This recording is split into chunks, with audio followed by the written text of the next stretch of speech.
నేను అడుగుతా ఉన్న కాంగ్రెస్ పార్టీ నాయకులారా, మీరు మొన్న ఈ రాష్ట్రంలో ఏమన్నారు? మీరు 39% ఓట్లతో గెలిచిన కాంగ్రెస్ పార్టీ 45% ఓట్లకు చేరిందని చెప్పి ప్రగల్భాలు పలికిన మీరు డబ్బులు పంచిండ్రు, మద్యాన్ని పంచిండ్రు, అనేక రకాల డ్రామాలు వేసిండ్రు.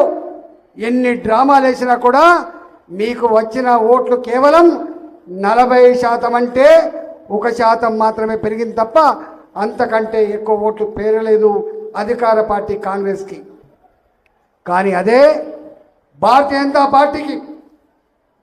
జనతా పార్టీకి దేశంలో ఎక్కడ లేని పద్ధతిలో 21% ఓట్లు పెంచుకొని 35-36%తో రేపటి కాలంలో ఈ గడ్డ మీద ఎగిరే జెండా కాషాయ జెండా అని చెప్పి ఇవాళ తెలంగాణ ప్రజానికం తన ఆత్మను ఆవిష్కరించే విషయాన్ని మనం మర్చిపోతుంది.